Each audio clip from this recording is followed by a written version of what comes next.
Since the dawn of time, man has been curious. And for almost as long, the Vibes Broadcast Network has sought the truth.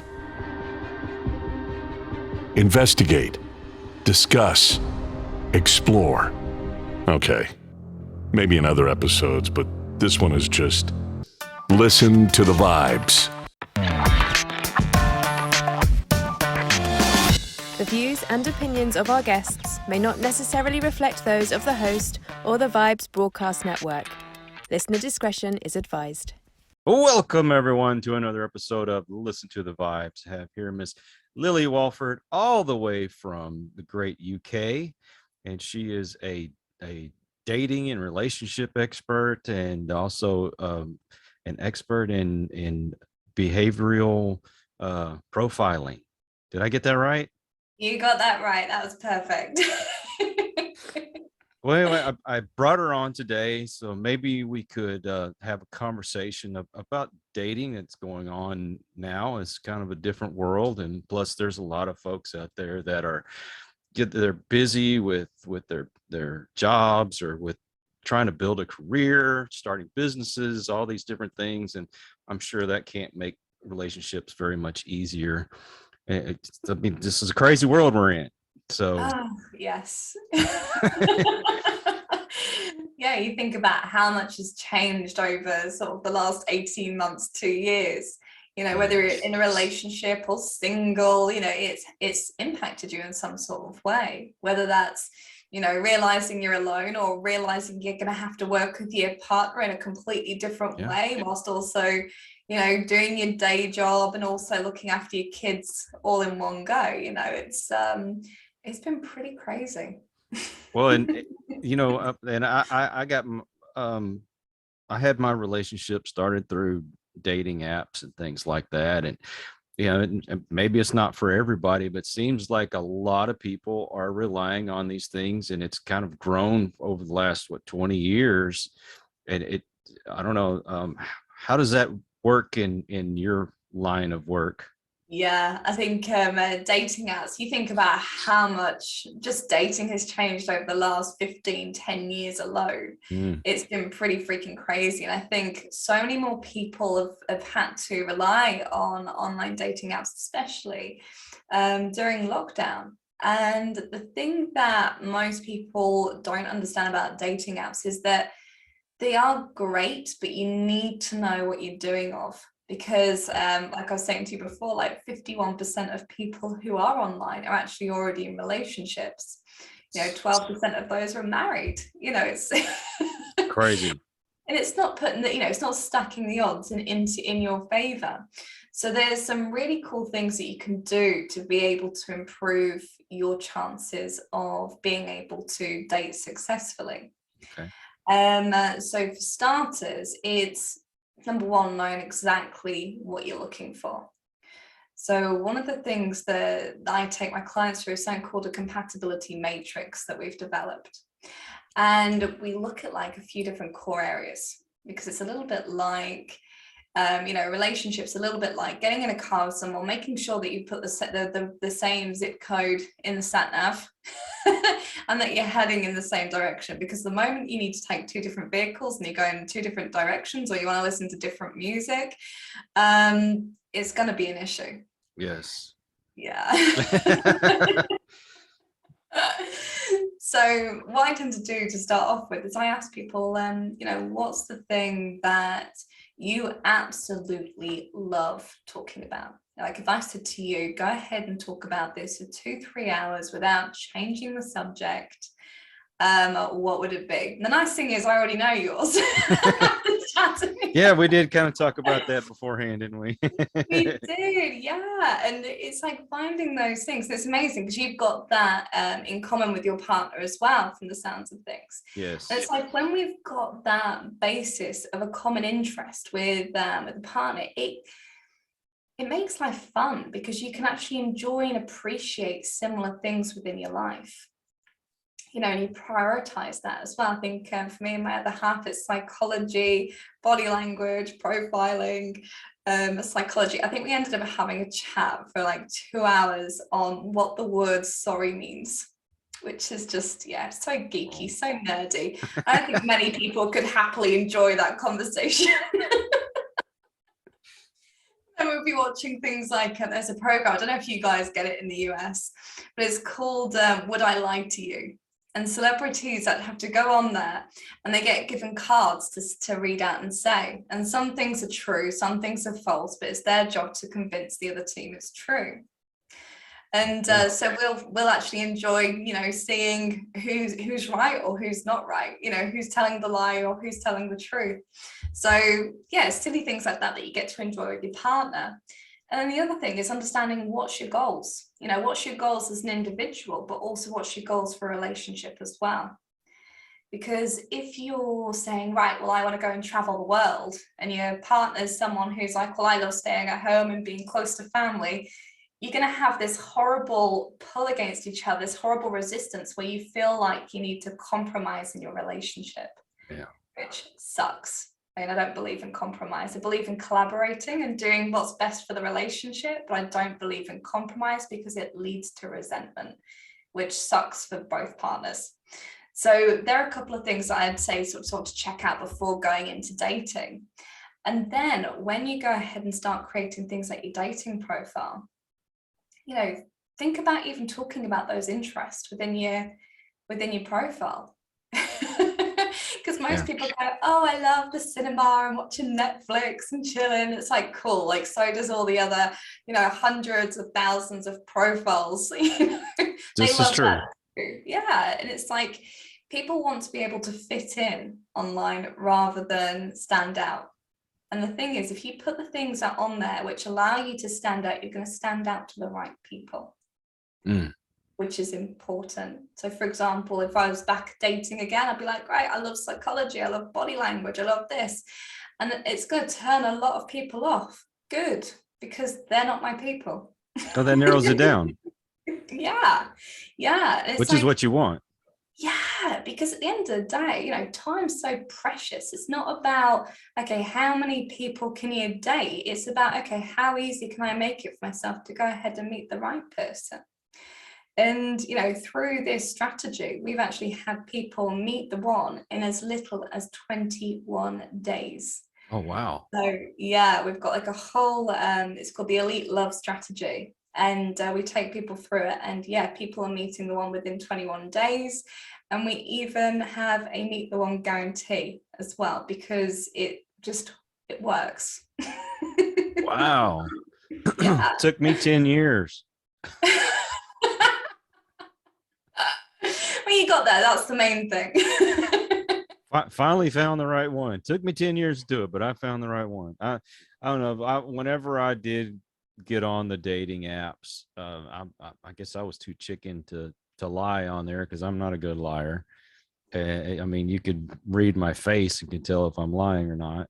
So why is it that people feel this need to deceive people, and what is it with all this catfishing and stuff that goes on? Yes. It's quite funny because we kind of touched on this before as well. It's like this level of social media.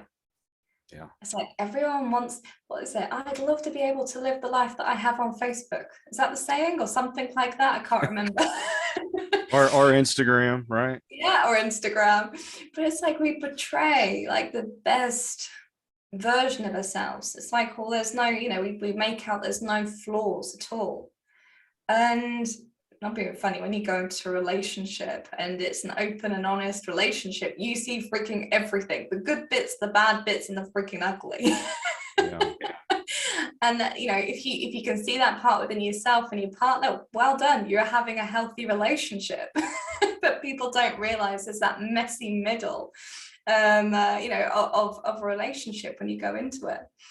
And I think people nowadays are afraid to accept themselves for themselves. And there's this level of needing to prove themselves in order to be loved. That makes sense. Yeah, it's not like, you know, when I say to people, you should be loved for who you are, it's true.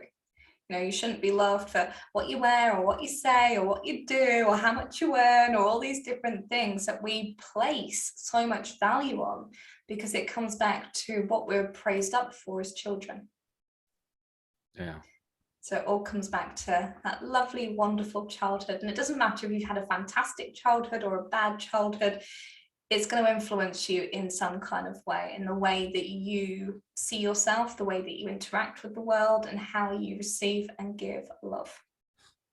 Well, I seem to have always sabotaged myself when I'd get into a relationship, and I couldn't understand why I kept doing that over and over again. I mean, what is the reasoning behind that? Because sometimes you have something good going and then boom, you do something to screw it all up.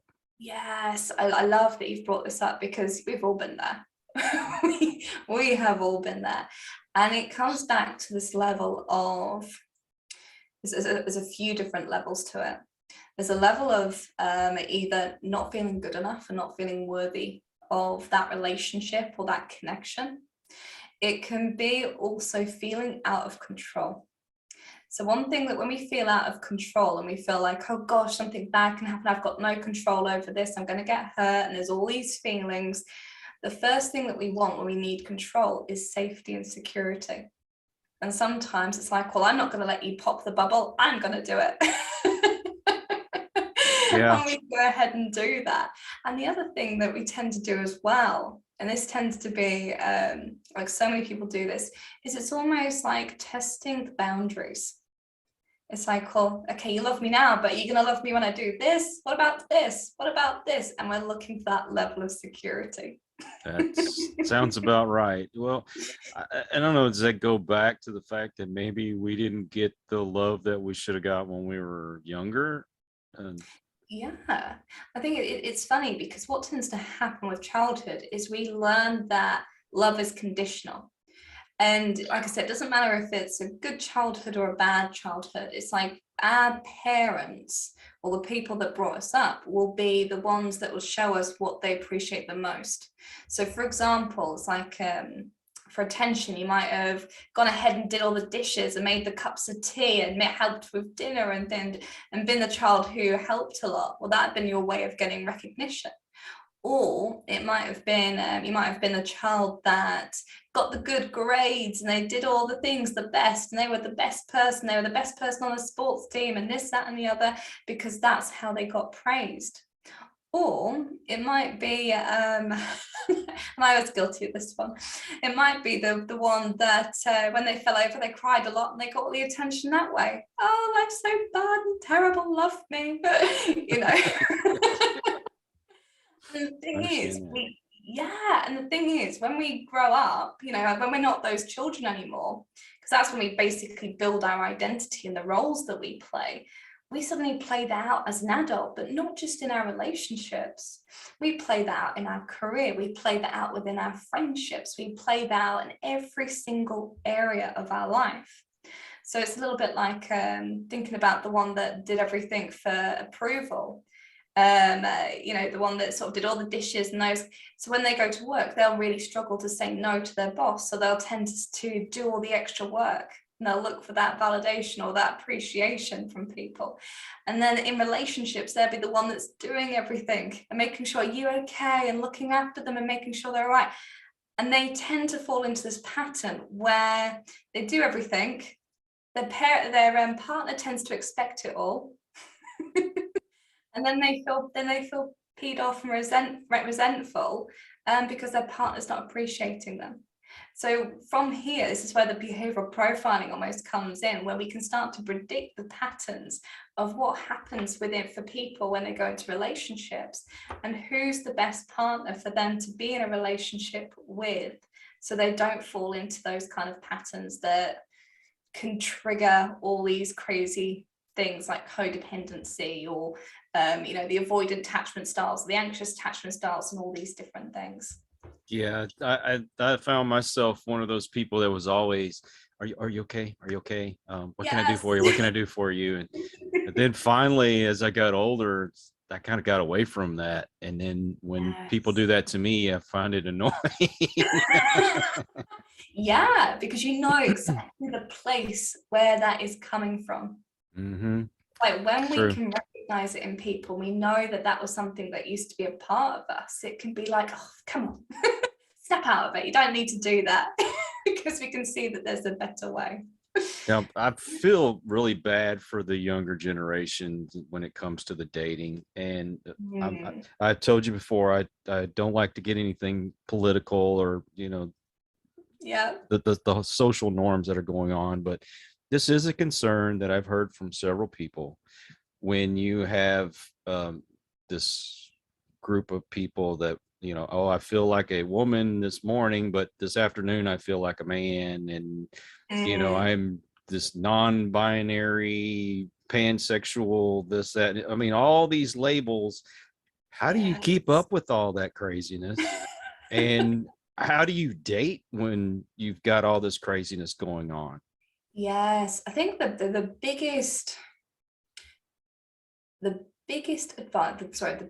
best advice that I can give people around here is knowing yourself. Is that a problem? Is it people just don't know themselves and that's why they're coming up with all this stuff? There's a huge problem, like, where people don't fully know themselves, they don't fully accept themselves, they don't fully love themselves, there's no confidence. It's almost like people feel the need to play a role, and then behind closed doors, they can be themselves. And it's almost like when you're dating from that kind of place, it's almost like you've got two actors, or let's say two people with puppets, because that tends to be quite a good little metaphor, and you've got these two pet puppets that are playing this role, interacting with each other, trying to create this genuine relationship. And it doesn't work like that because it's not derived from a genuine connection, from a genuine place. It's coming from this place of, well, if I do this, this gets me love. So I'm going to play out this pattern. So yeah, it can be very, very interesting. So I think with all the different labels and things like that out there, it's really important to understand who you are. And also from there, it helps you to understand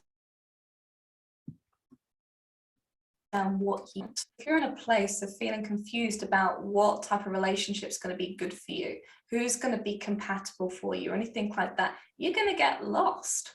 It's like, when you go into a supermarket, you go and do your grocery shop and you're starving, okay? You're absolutely starving. And you've gone in there and you're literally like, cool, here's the deals. Oh, here's the chocolate. Here's I was going to say crisps, but it's chips where you are, isn't it? Here's the chips. And it's like, okay, we're loading in the trolley with all the stuff that we're suddenly attracted to or starving for. But if we're in a place where actually we've got our shopping list, we're not in a place where we're starving, our shopping trip is going to be a very different experience. I'm so confused by all this, the whole I'm non-binary or I'm, this pansexual. And then I see all these different pronouns and yada, yada, yada. Okay. Here's my thing. If you're gay, whether it be a man or a woman, okay, that's fine. At least I know your position and I'm cool with it. And if you're bisexual, I'm cool with that too.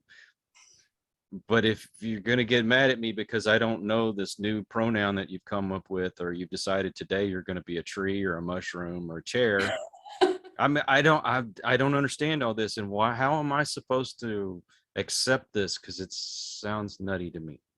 Yeah, it comes back to this level of communication and expectations. Because I think where most relationships break down, it's this level of,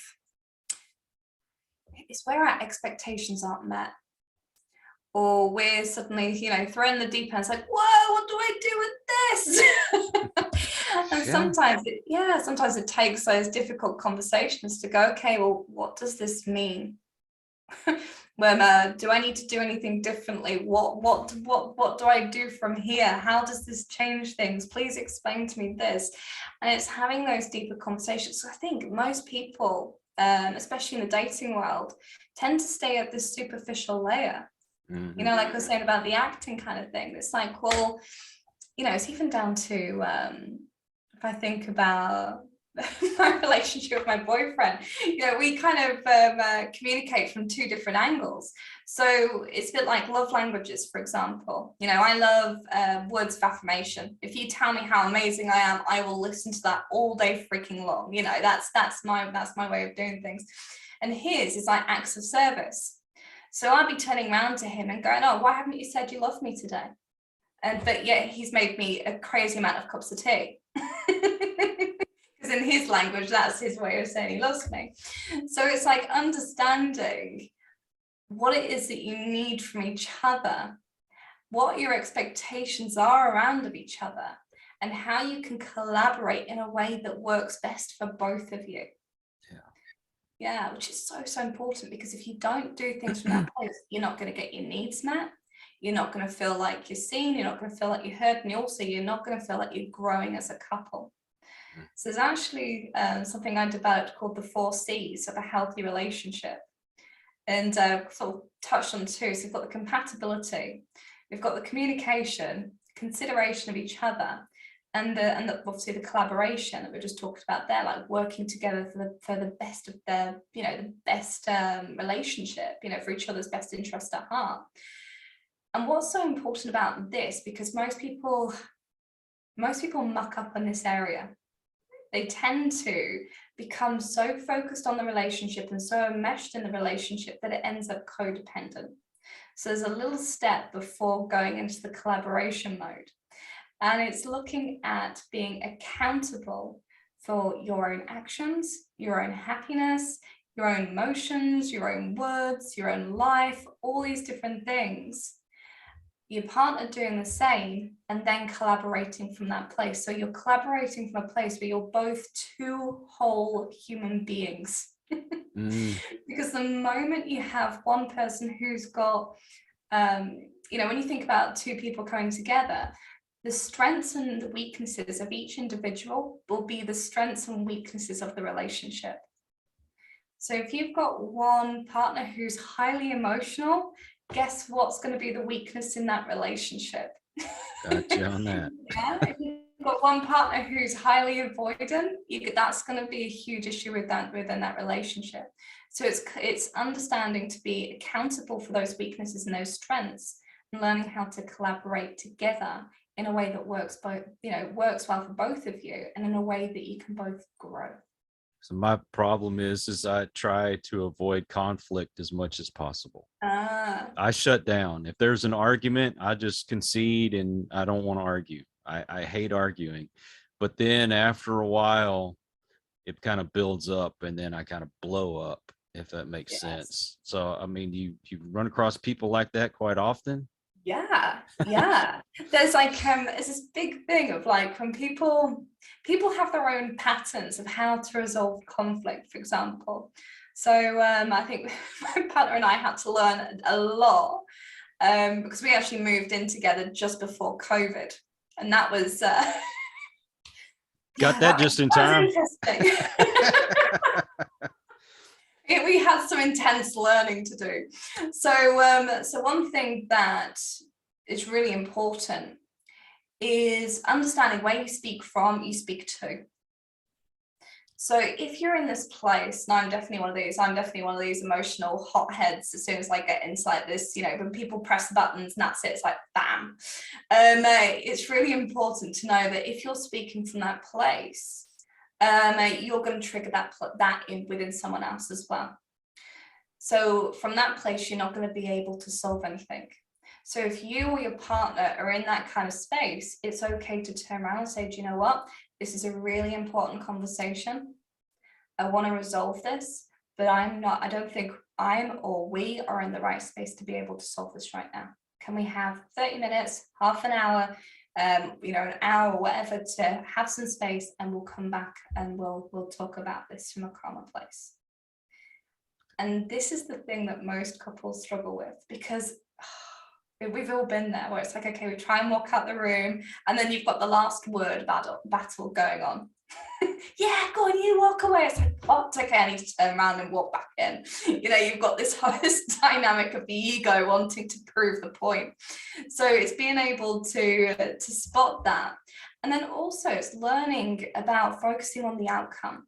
Because what most people tend to do is they focus on trying to get their point across, rather than going, okay, well, what's the solution that we're actually both looking for? Okay. So, and this is why it's so important to be in the nice, calm place. So if you or your partner are not in that place, you're not going to be able to find the solution for each other from that place. And also it's playing about with the dynamics as well. It's like, okay, well, do you feel like you can get stuff out, you know, by speaking to each other, or do you need to be able to write it out in a text to make sure that you get all the points out? Because I don't know about you, but sometimes with me, I want to get so much out all in one go that I forget most of it. And then we resolve the argument. It's like, oh, hang on, actually. Always forget to say something. Brilliant. Yeah. So it's even like understanding what you need to do for each other to be able to resolve it in a way that feels good for both of you. So even this discussion of the argument, all those kind of things, needs to be done in a collaborative way for both of you. And it's also finding the way that you do that. Like it's very personal for each couple, on the way that you find out how to do that best for each other. I also find that I hate being ignored. So when I'm in the middle of a conversation and somebody cuts me off, that aggravates me to no end.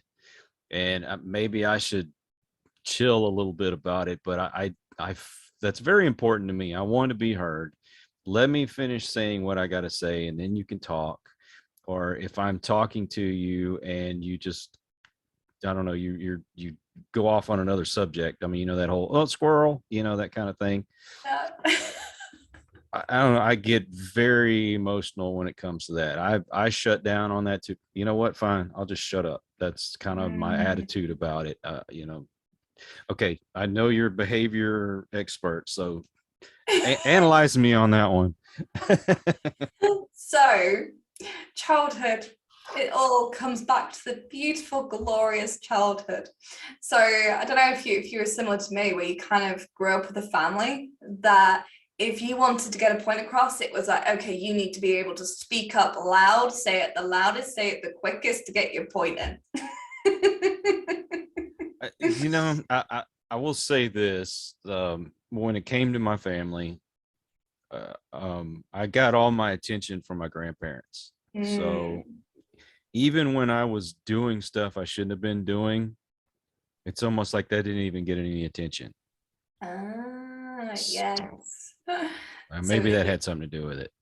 Yeah. So it can be that level of being understood. So with your personality type, the worst thing that can happen is very funny because mine's very similar. Worst thing that can happen is being misunderstood, being rejected, or being abandoned. So as soon as those things get triggered within like our kind of personality type, it's like, whoa, the end of the world's coming. What the, you know, and then something, it's either shut down or run or, you know, fight or whatever it might be. It triggers the actual vagal nervous system. Okay. So the best thing to do when that happens is witness it. Because what we tend to do in those moments, we try to control either the emotion or we try to control the situation. And as soon as we do that, we lose connection and we lose our strength. So being able to almost witness that emotion, where you're feeling it in your body, what's the emotion, what is it that you need? And when we start to understand those things, we're able then to communicate from that place. I know what you were saying was really important, but I feel like I feel upset when you interject me, or when you do this. It makes me feel like I'm not, you know, my point's not valid, or, you know, I'm not being heard, or whatever it might be. And being able to communicate that, is there a way that we can communicate in a better way? And it's sometimes as well, people think that we have to do this in such a serious way. We can also do it in a game. I mean, I think I think you might have gone through a similar thing with my partner and I. When we first got together, we were also working in the same business together. And when you're so passionate about what you do, it can become all about the freaking business rather than about the relationship. So we actually used to have to bring in this game of, okay, the first person that, this is relationship time now, the first person that brings in business whilst we're doing relationship time is going to be the person that has to go and clean the dishes or make food tonight or whatever it might be. I'd shut up for good then. Are you one of those people? I will just shut up. I will not say anything. It's bringing this fun back as well, this playfulness, because people think it's got to be so, just so cut and dry and all these rules and all these different things. But when you can bring that fun, and also the other thing as well, and I'm totally guilty for, is that we've been trained as as individuals to always look for the problems and stuff, whether it's like social media or whether it's our mental health or whether it's this, that, and the other. And it's like, well, actually, when we start to focus, okay, what's good about this relationship, or what makes me feel really amazing about this person, or what's my best memory? And this is something that was actually taught to me by one of my amazing mentors. So I'm mentored by someone called Chris Hadnagy, and he is huge within the social engineering space. So his company actually goes and hacks into the top security buildings, ethically, to go and see what's the weaknesses within those buildings or those companies. So crazy clever guy. Like, I think he went off to Australia and ended up getting bumped up to first class with all his family without paying anything extra, because he knew how to social engineer, but in an ethical way, which is very, very cool.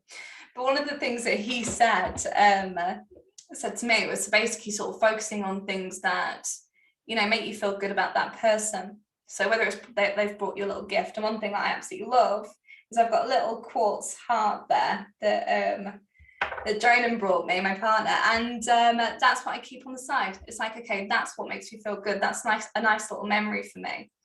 And it's like when you start seeing people in that light, you're able to connect in a better way. You're allowed to. It helps you to enjoy that relationship more from that place of wellness, or that place of, happiness and wholeness. So basically, everything you do is not necessarily have to do with just the dating. It's with the relationship itself. Yeah, we do the whole thing. Perfect. So we literally take people from we mainly work with people who've gone through like narcissistic, psychopathic kind of relationships, and take them from being single all the way through to being in a healthy relationship. Because the thing is, everyone, it doesn't matter who you are, everyone's gone through some sort of trauma or some sort of element in their life that's affected the way that they connect to themselves or the way that they connect to others. So if that's something that's not been taken care of, then you're not going to be able to have the relationship that you really want, and you end up feeling isolated or alone in that relationship rather than connected, and that sucks. So that's why we focus on the whole freaking thing. Well, I've always said that I wanted a relationship like my grandparents had. Oh, yeah. I mean, you're talking, they were together since the 40s, all the way up until a few years ago when they both passed. Well, my grandmother just passed away, but my grandpa passed away a few years before that. And to love each other for all those years, to still have that relationship. It's almost like they were still kids at times, I'm sorry to hear that we lost them, but yeah. Well, 90 some odd years on this planet, I think they lived their lives. And as sad as it was to let go, because I was letting go of my past, basically. Yeah. That's been difficult, but they're not suffering and they're together again. So yes. I'm trying to keep that attitude, but sometimes it's not easy. No, it's never easy. But how amazing that you're saying about the I think it always fascinates me the mindset around relationships. Then it's very much like, you know, you do everything you can to fix, mend, and work together. And it's that kind of mindset, because I think this is the other thing with like social media and these dating apps. It's like people almost feel the need to throw something away if it doesn't work around first time round. It's like, okay, what do I do with this? It's broken. And then actually it's your trauma coming up, or it's their trauma coming up. You know, and people almost go through a phase of like, okay, cool, well, it doesn't matter. I'm just going to go on the dating app and I'll have someone by tomorrow. There's this, you know, this feeling for, you know, this instant validation, you know, using dating sites almost like takeout apps. It's Uber Eats. Yeah, send me over a date, would you? Right. Just drop them at the door. Have them FedExed. Oh gosh, it is. It's like it's literally going down, you know, down to that kind of mentality, and it's this. I think it's this element of everything needing to be perfect. Well, You know? I find it's weird because you do have a small amount of people that they want actual relationships. They want the family. They love that family atmosphere. They want things to be like they should be. And then you've got the others that are more into the instant gratification. Okay, just like you can get on Amazon and order whatever you want, and in a day or two, it's at your doorstep. And if you're not satisfied, send it back, you get another one. Well, Yes. I played that game already, and I don't want that. I want the normality of family. I love the family unit, you know, the gathering at the holidays, and you know, the whole 9 yards. And I don't know, do you see people wanting to have the actual relationship, or are they just wanting I'll just move on to the next best thing? Yeah. Do you know what the funny thing is? Everyone wants the relationship. Everyone's driven by connection. And what I usually find by those who don't want it is that it's often governed by fear. It's either the fear of not being able to have it, it's the fear of being close to someone, and it's also the fear of being hurt. And when that's the driving force behind not having a relationship, you end up hearing the silly excuses a little bit like, oh, well, I'm just focusing on my work. Oh, when the right time comes, I'll meet the right person. All these excuses, when actually it's a really important element to look at within your life where you actually need to heal. Because otherwise it's just soulless. You know, if you're going out and doing, you know, picking up people for the sake of it, it's soulless. It's like, you know, eating so much takeout that suddenly it's like, actually, no, I fancy a salad. Well, I worry about people that are, you know, okay, like we have our cell phones. Okay. Do you remember when you first got this cell phone and, oh my gosh, I'm so in love with this cell phone. And then before you know it, the new version came out and, oh, I want to move to that. I mean, there's people out there that's all they want. And then another aspect I look at is you've got people around my age.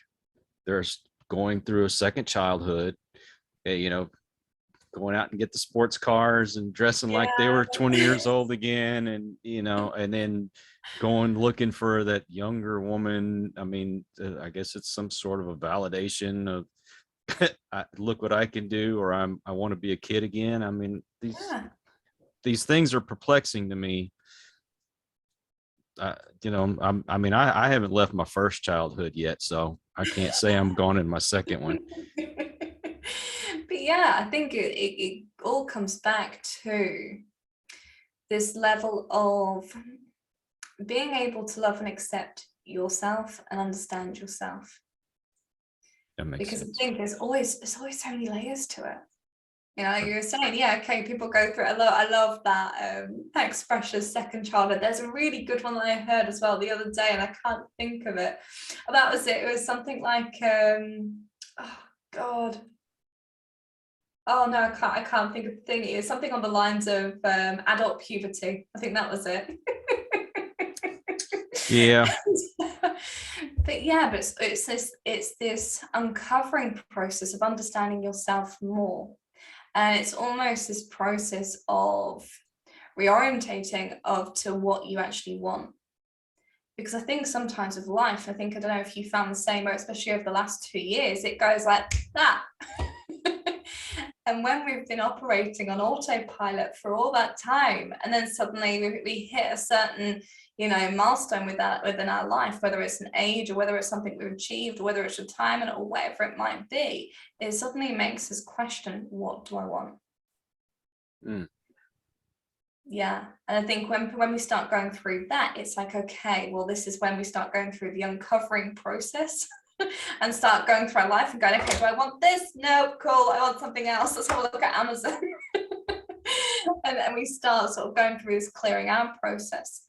But the more we know ourselves going through life, the less of a bump in our life that would be, if that makes sense.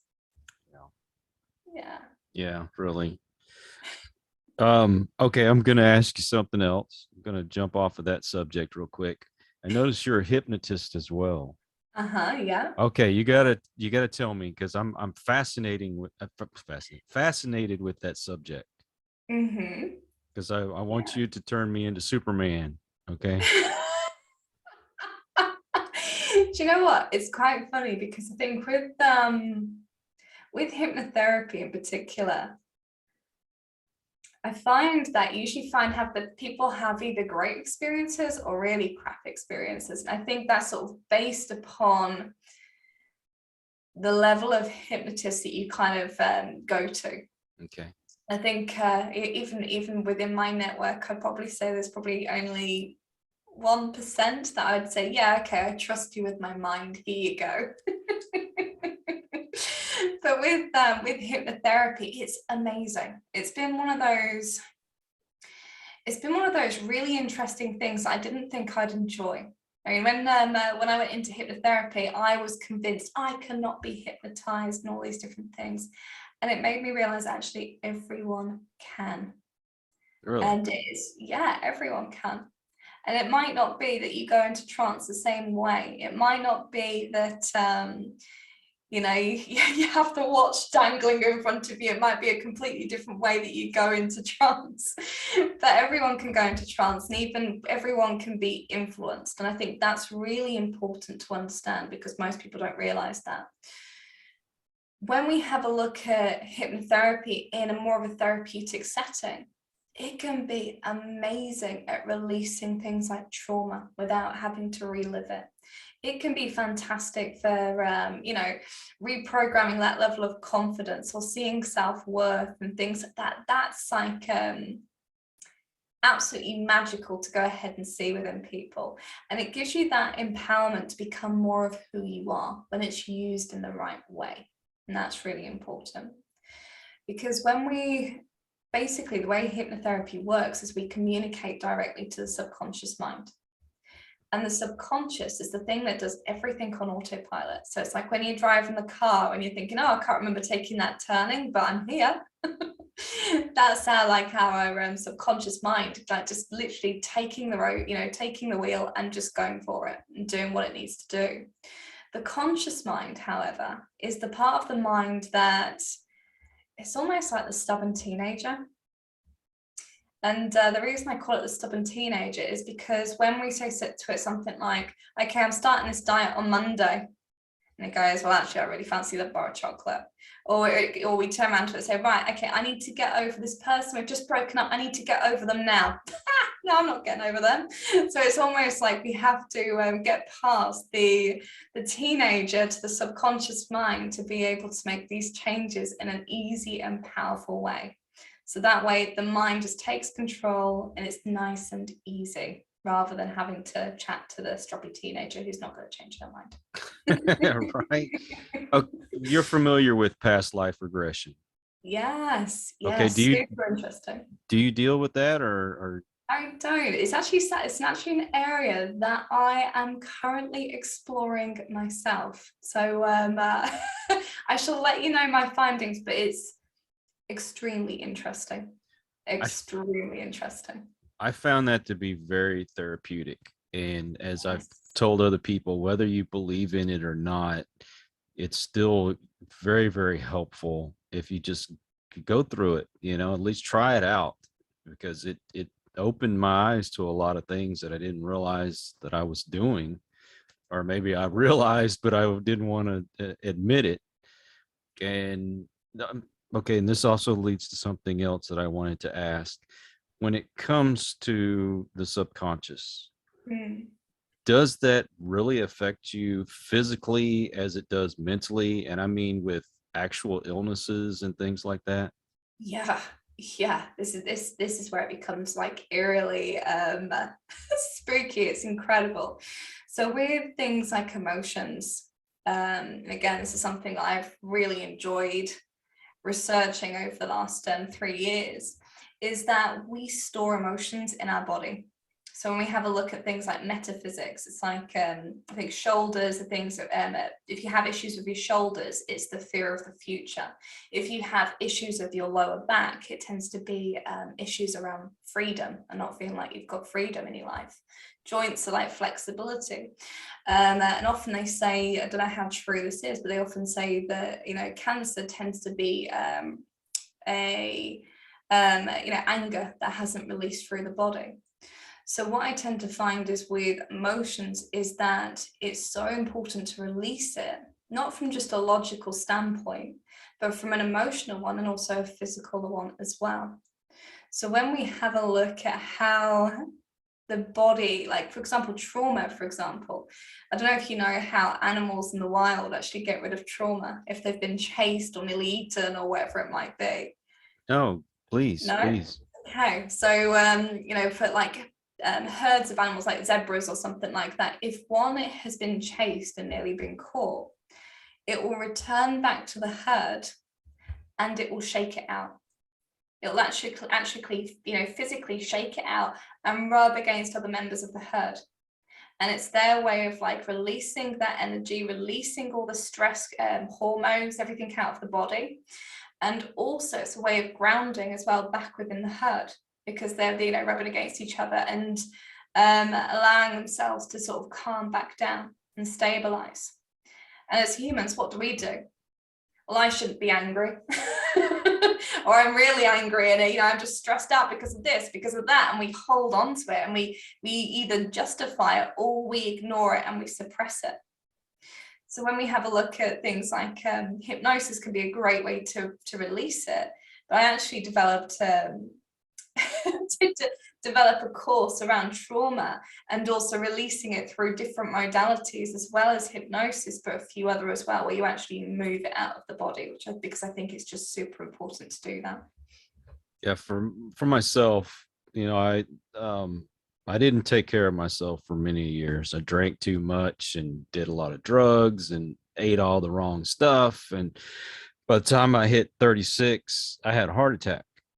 Wow. And found out that I was diabetic and all these kind of things. And I mean, literally right after I got out of the hospital is when my first wife left and ran off with another guy. So I'm just wondering if I kind of picked up on that and knew that it was happening, but didn't want to admit to it or what. But I changed my life around and lost the weight, quit the drinking, the drugs, and unfortunately kind of dove back into it for a little bit, and then finally it's like, you know what, I've had enough. I've stepped away from that kind of life. I try to watch what I eat and all, but it's gone from having the diabetes and the high blood pressure, high cholesterol, to now I'm having spinal problems where I've had 3 surgeries already, and the bone is actually deteriorating and the discs are deteriorating in my spine. And I'm like, it's just been a manifestation of all the things that I've been dealing with all these years, or is this, it's just physically happening, Yeah, just quite interesting as well. Like, so back with the back, it's super, super interesting. So one of my partner's mentors told him that if it's at the front, if it's the front of you, that's the issue. It means that you've done it to yourself, or something that you're personally holding on to. If it's something at the back of the body, it's something that's been done to you. So, you know, like almost like, you know, we have the stab to the back kind of thing. And then, yeah, different parts of the back actually have different, you know, reasons behind it. So I know the lower back one is freedom, but I'm not sure what the rest of the back, so that might be quite cool to have a look into. And the other thing as well, it's really interesting, is like you almost come to this this place within the relationship where it's like, okay, cool, all these different things are happening, the heart attack, all these different things, and then your partner's leaving. And what I tend to find is in relationships, when they come to an end, there's usually either stagnation within growth, personal growth and relationship growth. And there's also tends to be this element of, it's where people almost, I haven't quite got a word for it, it's where people almost go through this phase of, you know, either putting on weight or not looking after themselves properly and all these different things. And it's almost like this cover up of the emotions underneath the surface. And I'm talking from my experience as well. I've been there.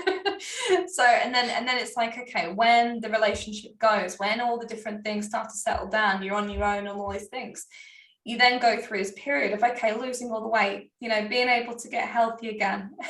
And don't get me wrong, you always find the pattern to be it to, that tends to re-immerse in some sort of way. Usually when we start going back on ourselves and things go back up, it's usually a trigger of some sort.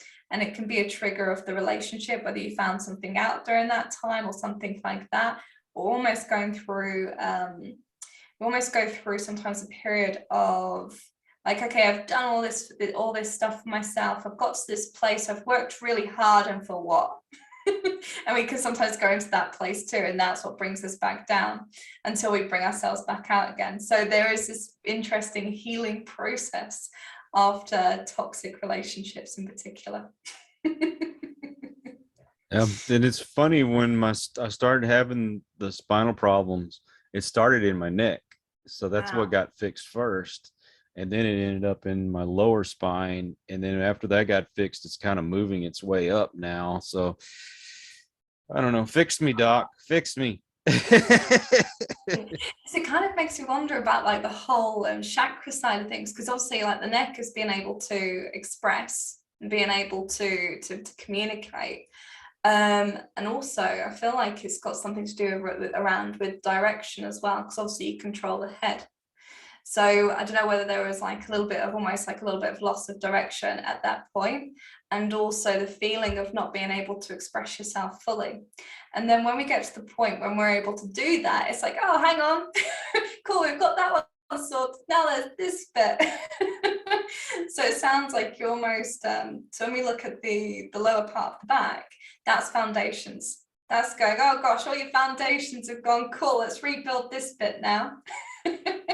So when we're rebuilding things like, okay, where we're living, the job, the finances, all these different things, that's when we start to find different parts of the body. Yeah, we'll let you know about that, about your life. Well, you know, I've also found that until all this stuff started happening and then I had to retire, I wasn't doing what I really enjoyed in life. And now I am, which is amazing, even though I'm still having the problems, but I do search alternative ways of healing.